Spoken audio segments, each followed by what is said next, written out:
तोहर इंतजार करत रहनी हा, लेकिन तू हो के सुन में ना कैलू हा।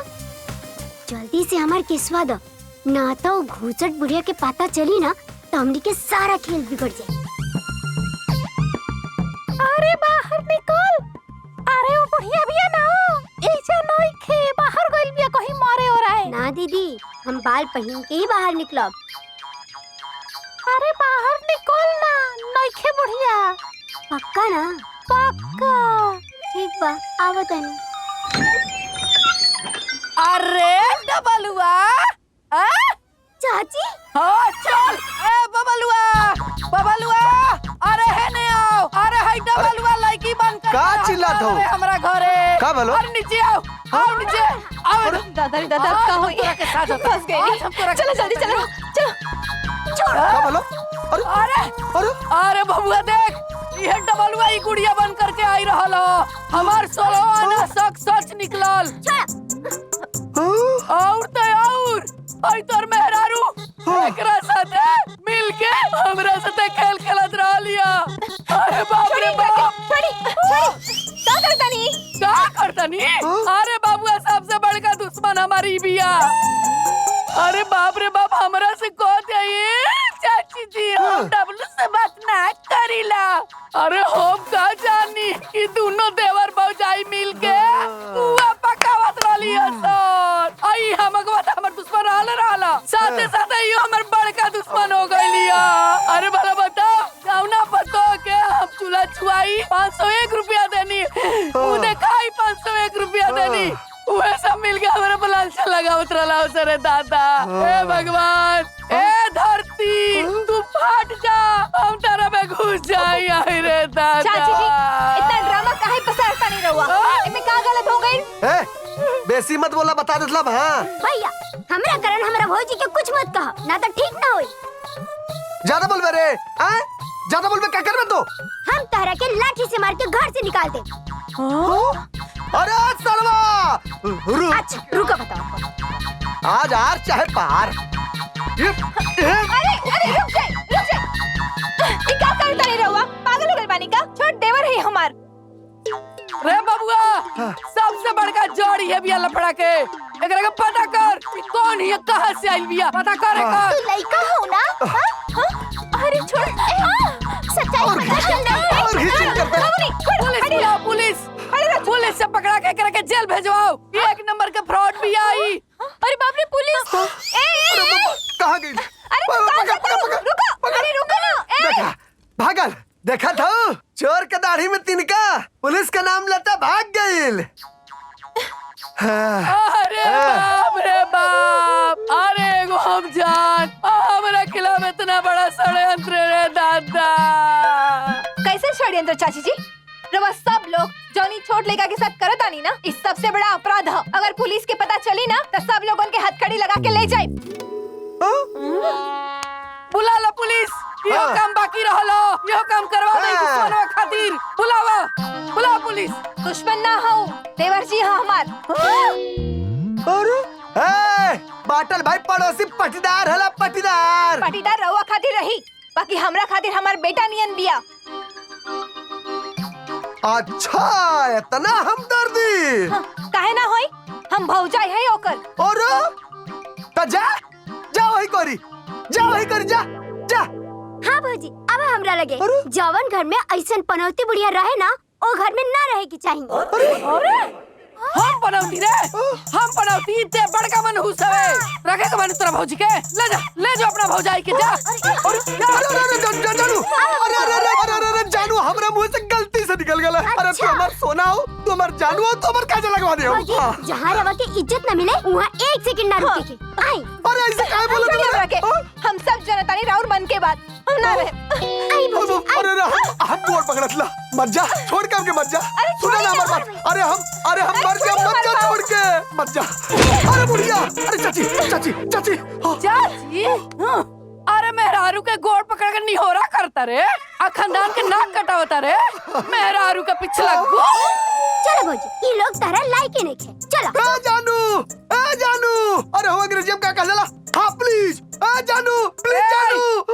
भाड़ में जाए तू, भाड़ में जा तो जानू, चल रहा। चाची हो चाची, अरे छोड़ के मेहरा रुआ हमार चली गई डबलुआ के ओरिया। चाची हो चाची।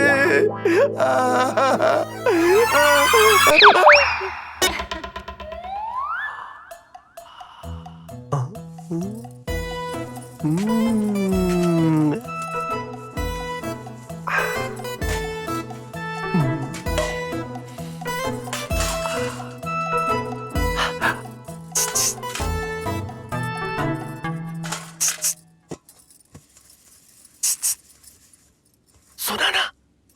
कहाँ? कुछ जरूरी बात करेंगे आओ। का बोलो।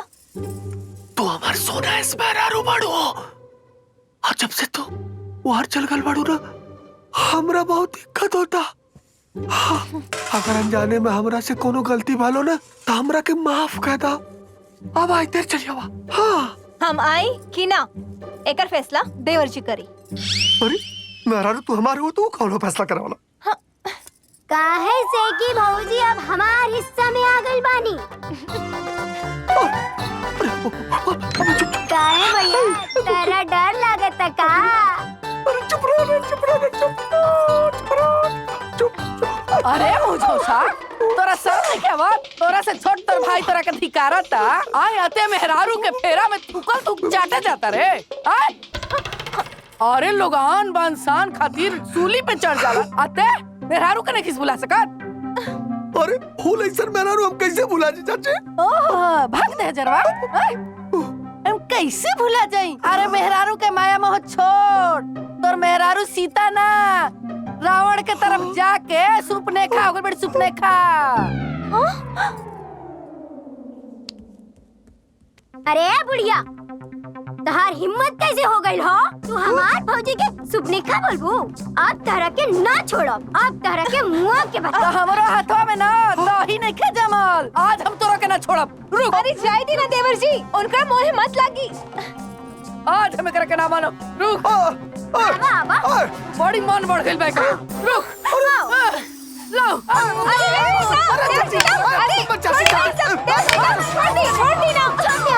अरे ना ना ना, अरे छोड़ी सब मत करो। छोड़ी, चलिए अंदर चली। तारा के हम बताई, बाद में तारा के बताई। चलिए अंदर चली। अरे चाची, अरे इतना चिल्ले पुता, तबीयत खराब हो जाए। हम तो खाना ना मिला था, तब हालत खराब। अरे चाची तोरे कहाँ से इतना एनर्जी आवत रे? अरे जब हम एकरा के देखिला ना त हमरा देह में बिजली दौड़ जाला, बिजली। तू खाली चिंता मत कर। काले हम चुनिया के बुलावता नी। हमनी के नु निमन खाना बना के खिलाई। आ तोनी के देखिया सरे हमरा के शान दिखावत रहते। हमरा के अब बताई हम दोनों तोरा के। आज जैसे ही बुढ़िया आई ना, वैसे ही होकर कपार फोड़ दे। कहाँ बाड़ी बुढ़िया? लौकते नहीं थे।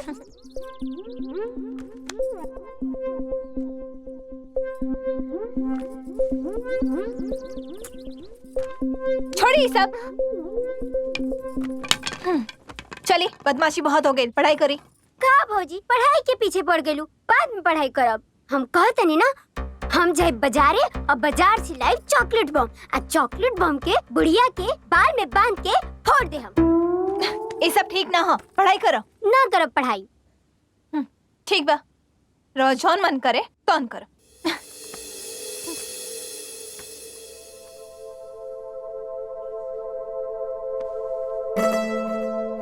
भौजी नाराज हो गई नी का? अरे भौजी,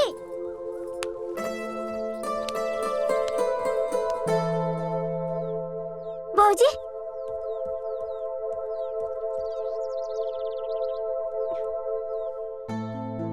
भौजी रवा रोत काहे बानी? जाए यहाँ से। रवा नजर में केहू के कौनो इज्जत नहीं खे। ए भौजी,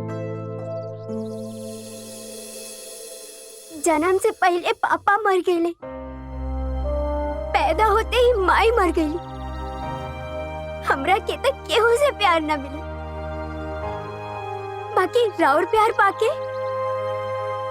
लागत है कि नया जीवन मिल गई। हमके माफ कर दी भौजी।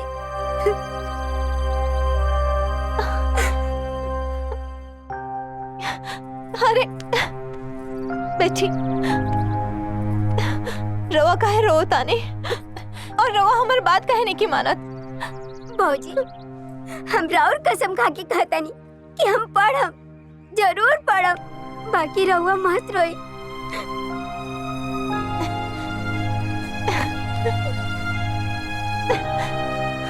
देखा सा आ गइल रे, आ गइल, आ गइल। अरे हमार बेटी दामाद आ गइल हो। अब कोई ना सोची कि हमार बबलुआ भूखे रह जाई। अब तक खानी बखानी के पकवान बना के खिलाई। ओ अरे हमार बेटी ये तो बना के खिलाई। चल चल चल चल। दर्पण मसाला तहिबे करे अभी और का घटल है। आज के हिसाब दिखाई। अब हिसाब हिसाब हम दी जी, आज कितना बिक्री भइल बा हमके बताई। हाँ, तू हमरा के भोला वाला समझ के भुलवा देत रहला है ना। अब बतावा भौजी के हिसाब। अब एक दिन का 12,000 रुपया ओकर 10%। अच्छा रुका ला, 12,000 माइनस 10% 1,200 रुपया। एकदम सही। और उधार कितना बिकाल बा? अब बकाया वाला हिसाब। उधार? अरे भौजी, आज ले तो खाली हमरा के नगद बिक्री के पैसा देत रहले। हाँ, अरे बाप रे बाप, सारा उधार के पैसा तो अभी बाकी है बा। वही खाता दी हमके। भाई खाता जी दी, वही खाता दी।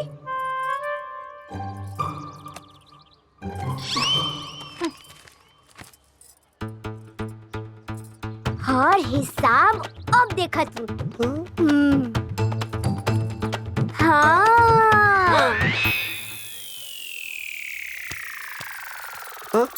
बंटवारा से लेके अभी तक के टोटल 10% के हिसाब से 29,434 रुपया। ये हिसाब कब मिली? अब पढ़ाई मत करा, चुपचाप हिसाब बतावा।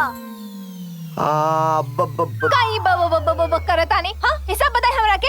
हाँ दे दे, 2-3 दिन में दे दे। आ गइला ना लाइन पर। करे करे चलो। कैसन है सर जी? कोनो नया आइटम आयल बा का खाए पिए वाला?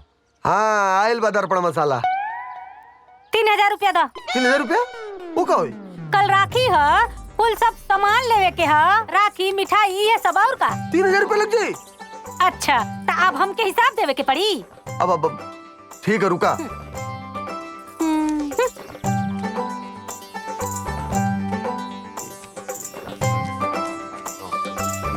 कैला चली जी। समझ में आवत ना, देखत ला तो कुल पूंजी टूटा जाल चाहत। पैसा कहाँ जाता खुदा न समझ में आवत। ए जी, वीडियो बनाई, हम राखी बनाता नहीं। अरे इहो एगो किस्मते होखेला कि बहिन भाई के राखी बने। ए चुनिया, बांध बांध बांध। आ सुन ना, भर हाथे राखी बांध दिए। आ रखिया बनाला भैया, सावन आइल, जिया हुला खबरी सहो। नानी, हमू मामा के राखी बांध दी। हाँ हाँ, काहे ना? अरे भगिनियो राखी बांध सकेले। बांध बांध बांध। भौजी, दीदी हमरा की राखी ना बनी है ना?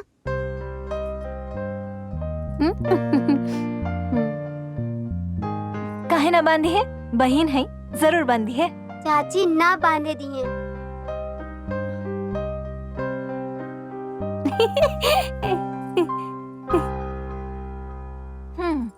जे हमार देवर जी के राखी बांधे ओकरा के हम 2000 के साड़ी देब।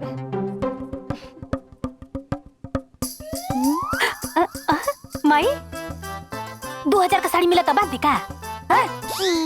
लालची कही के 2000 के साड़ी पर ललचा गईलू। साड़ियों के साथे साथ सलवारों सूट देब। ए माई साड़ी सूट दोनों मिला था, जाता नहीं बांध देता नहीं। दीदी ललचे तारी है दलिद्री, अरे एकदम दलिद्रे बड़े खाइल बड़ू साड़ी खातिर।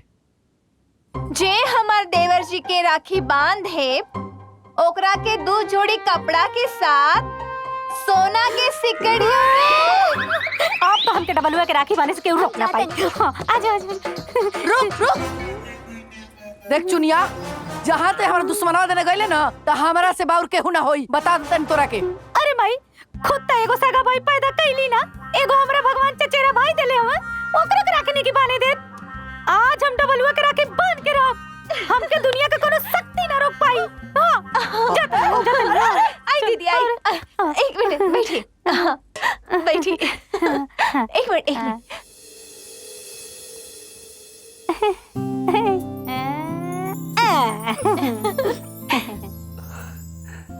हम आवतानी। बहना ने भाई के कलाई पे प्यार बांधा, बहना ने भाई के कलाई पे प्यार बांधा, बहना ने भाई के कला। मिठाई खा ले भैया। दीदी कहल मुताबिक 2000 की साड़ी देवर जी दी। लीला और ई सलवार सूट दे दो। लीला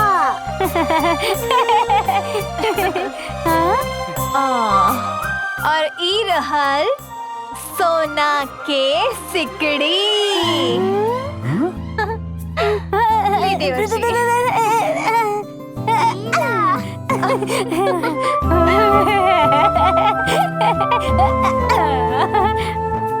बहुत बढ़िया बा भैया, जुग जुग जिया मोर भैया।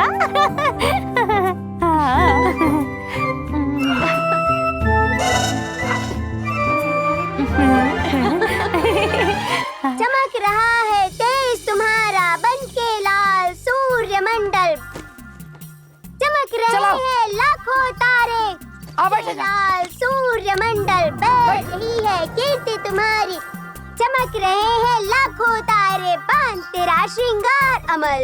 ले पढ़। चमक रही है किरण तुम्हारी, रहे हैं ये पढ़ ना रे। मेरे भी जीवन के पथ पर कुछ किरणें चमका दो, चमक रहा है तेज तुम्हारा बनके लाल सूर्य मंडल, बह रही है कीर्ति अरे तुम्हारी, गूंगी पढ़ ना। है तेज भरोसा। मार दे तू। का भइले? देखो ना नानी हमरा के पढ़े खातिर मारत तारी, फैल रही है कीर्ति तुम्हारी। का माई तू पढ़वा का दादा दे तड़ी कितना छोड़ दिया नहीं के देखा। अरे अब आगे नहीं आई, पढ़ी ना तो क्या करी रे? ए माई झूठे न रहुआ चिंता करता नहीं माई। अरे हम अपना बेटी के सोना से लाद दे। 1 महीना तक अच्छा से टिकी लाना। तू को फराक लेके आज तक ला देनी, सोने से ला दे चलल बानी। अरे पढ़े चाहे ऊपर पढ़े।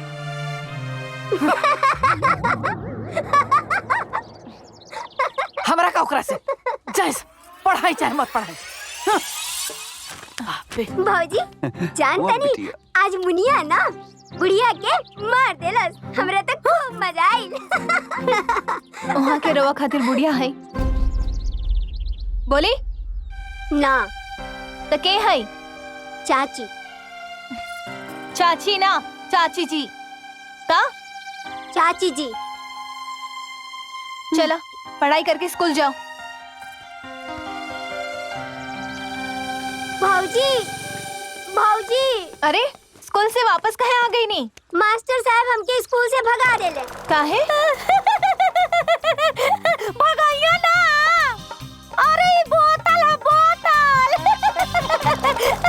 अरे ई महामूर्ख गोबरा के स्कूल से भगावल ना जाई तो आरती उतारल जाई। भौजी हमरा ये लोग पे गुस्सा होता, मार देब हम। अरे रुका रुका रुका, स्कूल से भगावल गई बा तो लोग बोली ना, चलिए हम स्कूल चले तानी, चली। बताई तो हम लोग के।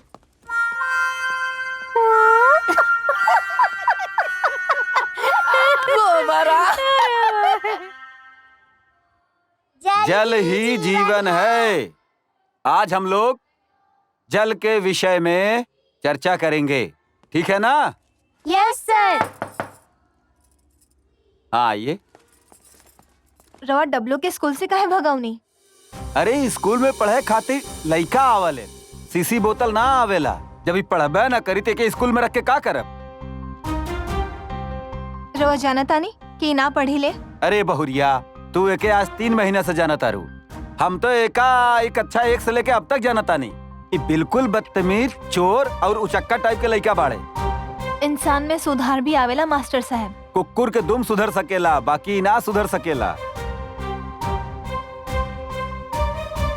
रवा इतना चैलेंज के साथ कैसे कह सकतानी? अरे हम एकरा रग रग से वाकिफ बानी। ठीक बा, तो रवा आज पूरा क्लास के लइकन के साथ डब्लू के भी टेस्ट ली। जो पहले जवाब दे वो जीती। ठीक बा, सभी बच्चे तैयार हैं? यस सर। तो सबसे पहले ये बताओ, अंग्रेजी वर्णमाला में कुल कितने अक्षर होते हैं? 26। भारत के प्रथम राष्ट्रपति का क्या नाम है? डॉक्टर राजेंद्र प्रसाद। का मास्टर साहब अब का लागता? अब ये दूध के दूध और पानी के पानी हो जाई। 1 से 9 तक में कितनी सम संख्याएं हैं?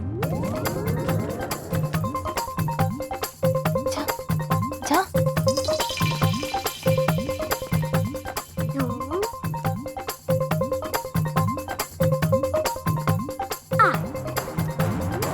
हो गई ना? मास्टर साहब, विद्यार्थी तो एक मिट्टी का घड़ा होता है। अगर कुम्हार ही पीछे हट जाए तो वो घड़ा कभी सुराही नहीं बन सकता। दुनिया में कौनो चीज असंभव नहीं खे। तो हर बात बिल्कुल सही बाटे बहुरिया, हम तहरा बात से बिल्कुल सहमत बानी। जा बेटा, शाबाश, पढ़ा, बैठ जा बैठ जा। जा जा।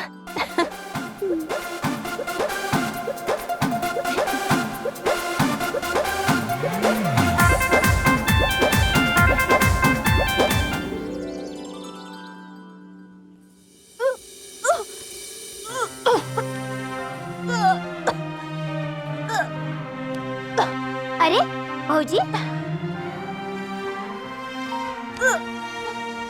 का भइल भौजी? उल्टी होता? तबीयत ठीक नहीं की का? पता ना काहे उल्टी होता। चलो चलो डॉक्टर के लगे चलो। अरे चलो जल्दी चलो।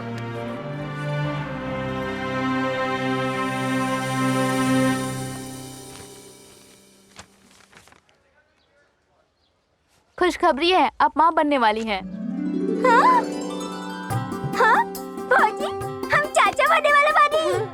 हम चाचा बनने वाला बानी। हम चाचा बनने वाला बानी। भौजी, तू यही जे रुका। ई पर्ची में जौन जौन सामान लिखल बा, वो सब एक एक दे दा। चला दा।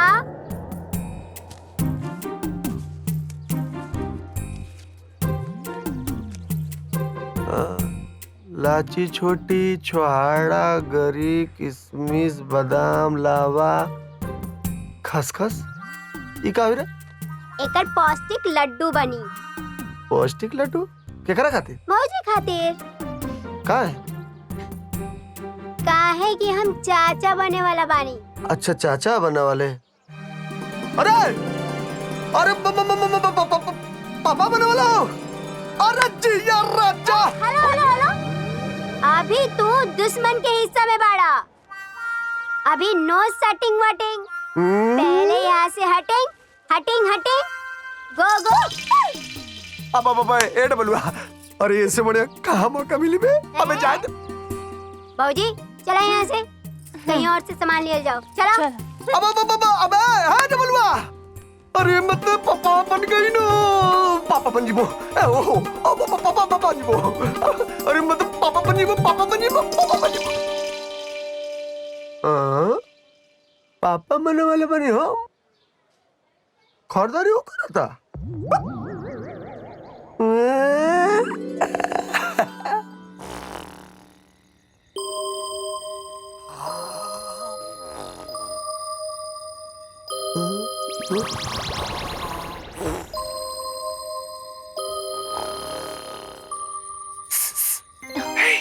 सुनो तो, कहा तनी सुना।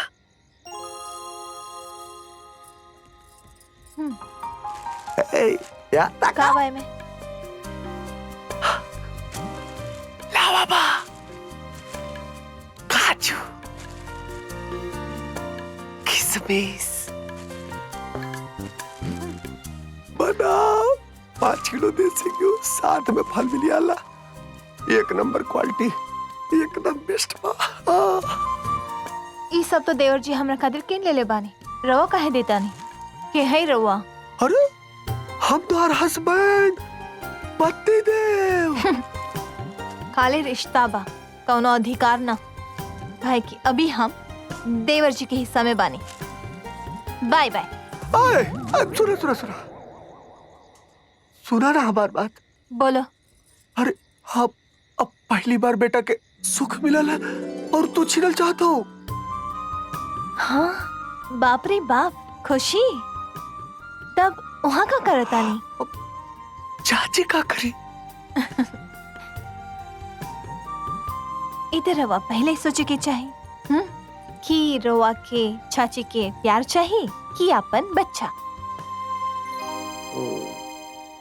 तेल लेवे कल दुनियादारी, अब हम करम मेहरारू की सेवादारी।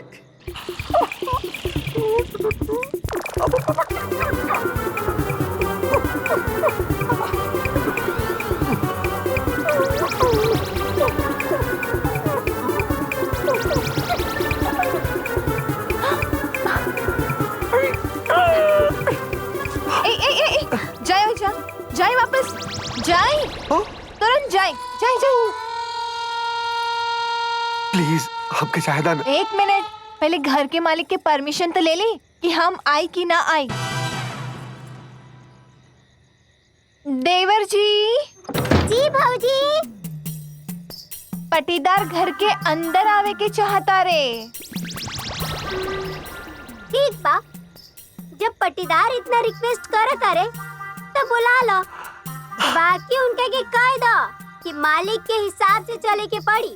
हाँ ठीक है, ठीक है। हाँ तू ही मालिक रही। ठीक बा, तब आ जा, जी ला अपन जिंदगी।